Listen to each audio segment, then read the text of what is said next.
तो वो आती हैं और वो दोनों खाट पे लेट जाते। आंटी पहले पूछती है कि मैंने तेरे घर कॉल करा था, तुम तो भाग के शादी कर ली, बताया भी नहीं। अब वो पूरा नरेट करती है कि हाँ उसकी कास्ट अलग थी तो मैंने भाग के शादी कर ली, मम्मी पापा नहीं मान रहे थे। तो वो दोस्त, और वो एकदम सीधा मुंह करके सोई थी, आंटी ने पीठ कर ली दोस्त की तरफ। तो वो कहती है अरे तू थोड़ा तेज बोलना, तेरी आवाज मेरे पास नहीं आ रही। इतने में उनकी दोस्त ऐसे उनके शोल्डर पे आती है, हाथ रखती है और बोलती है सुन ज्यादा मत बोलियो, यहीं से फेंक दूंगी। शॉन ने उन्हें पूरी हिस्ट्री बता रखी होती है कि 7 लोग एक घर में रह रहे, 4 बेडरूम के अपार्टमेंट में रहते हैं, 2 ऊपर है 2 नीचे। डॉक्टर सबसे पहले पूछता है कि आप लोग इतनी छोटी जगह में क्यों रह रहे हो। तो शॉन बोलता है कि हम सब ना रूम शेयर करते हैं। डॉक्टर उसकी बातें सुन रहे होते हैं और घर को एग्जामिन करने लग जाता है। अब वो ये सब चेक ही कर रहा होता है कि शॉन दूसरे रूम में अपने रूममेट से बात करने लग जाता है कि अरे बाहर आओ ना, तुम भी अपना चेकअप करा लो एक ही बार में। डॉक्टर इतनी देर से सुन रहा होता है। शॉन बाहर आता है और वो गेट खोलता है और कहता है डॉक्टर आप ही आ जाओ, ये लोग तो बाहर आ नहीं रहे। अब जैसे डॉक्टर अंदर जाता है वो देखता है कि कोई भी इंसान यहाँ नहीं था, बल्कि एक्चुअली इंसानों के पार्ट्स रखे।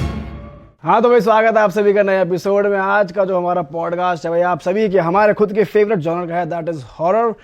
और जो आज हमारे गेस्ट हैं, she is such a beautiful and wonderful narrator. ये बहुत ही बढ़िया तरीके से स्टोरीज को नरेट करती हैं। मुस्कान, आप सभी ने इनको देखा होगा हमारे पॉडकास्ट से पहले भी।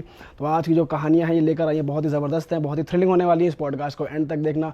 और शुरू करने से पहले काफ़ी लोग हैं जिन्होंने हमारे चैनल को सब्सक्राइब नहीं करा हुआ है, प्लीज़ जाइए एंड सब्सक्राइब कर दीजिए। चलो चालू करते हैं। स्वागत है आपका। थैंक यू सो मच बुलाने के लिए। मैं तो वेट कर रही थी काफ़ी टाइम से वापस आने का।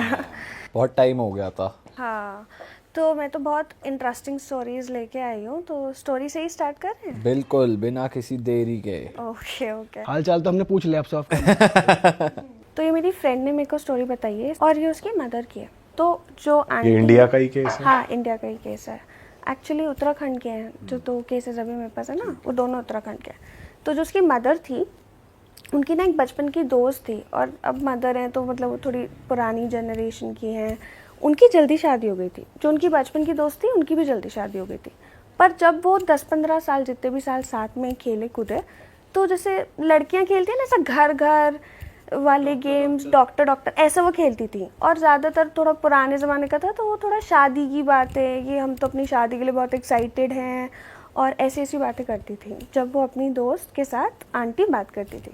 अब क्या हुआ, आंटी की 16 साल की उम्र में ही शादी हो गई, और यहाँ पे उनकी फ्रेंड की भी शादी हो गई। पर फ्रेंड की शादी उनके बाद भी तो आंटी को इतना पता नहीं रहा, क्योंकि वो दूसरे गाँव आ गई और कनेक्शन टूट गया।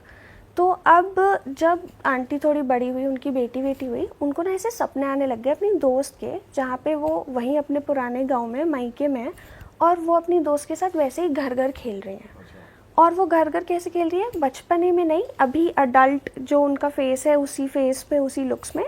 पर जो उनकी दोस्त है वो उनसे कुछ छोटी लग रही है, वो उतनी बड़ी नहीं लग रही। आंटी अपनी रियल एज पे लग रही है और वो खेल रही है। और एकदम से उनकी दोस्त कहती है कि मैं भी जब शादी करूँगी तो मैं लाल जोड़ा पहनूंगी, और अचानक से उनकी आवाज़ चेंज हो जाती है, मगर मेरे घर वाले तो मुझे मार देंगे। ऐसे वो एकदम से बोल देती है, सपने में ही। उनकी फ्रेंड जो होती है वो बोलती है ऐसे? अच्छा। सपने में ही। और जैसे ही वो ये सेंटेंस बोलती है, आंटी एकदम शॉक हो जाती है, और वो देखती है कि उनकी दोस्त की पूरी बॉडी में ऐसा चिंगारी सी लग रही है। और वो चिंगारी सी की वजह से आंटी को मतलब नींद खुलती है और वो एकदम उठती हैं। जब आंटी उठती है तो एकदम पसीना तर तर रहती हैं, और उन्हें बहुत हॉट टेम्परेचर उनका होता है, वो बहुत ज़्यादा डर जाती है। ये ना सपने उनको 1-2 महीने तक लगातार आते रहते हैं। सेम स्टोरी, सेम सपने, बस सेंटेंस बदल जाता है। कि एक बार उसने बोला कि मेरे घर वाले मार देंगे, तो दूसरी बार जब आंटी को सेम सपना आया और वो दोस्त के साथ खेल रही थी, तो दोस्त ने बोला तेरी शादी तो मैं ही तबाह करूँगी, ऐसे करके। मतलब हर बार वो सेंटेंस बदल रहा है, बाकी जो प्रेमिस है सब कुछ सेम है। अब क्या होता है, आंटी परेशान हो जाती है अपनी दोस्त के लिए। अगर आपको किसी का बार बार सपना आएगा तो आप भी थोड़ा सोचोगे ना। तो वो मायके में उनके कॉल करती है कि मुझे नंबर दे दो, ये कर दो।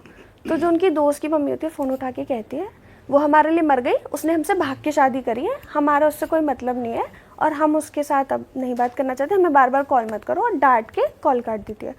तो आंटी सोचती है भाग के शादी करी है, इसके बारे में तो उन्हें कुछ पता ही नहीं था, दोस्त थी एंड ऑल सब था, बात भी नहीं हुई इतने टाइम से। बात भी नहीं हुई। और पुराने ज़माने में जब आप पास रहते हो तब तक ये आप कनेक्शन में रह सकते हो, वरना फिर वही कौन इतना कॉल वॉल नहीं हो पाता। तो खैर, तो उनकी बात नहीं हो पाती।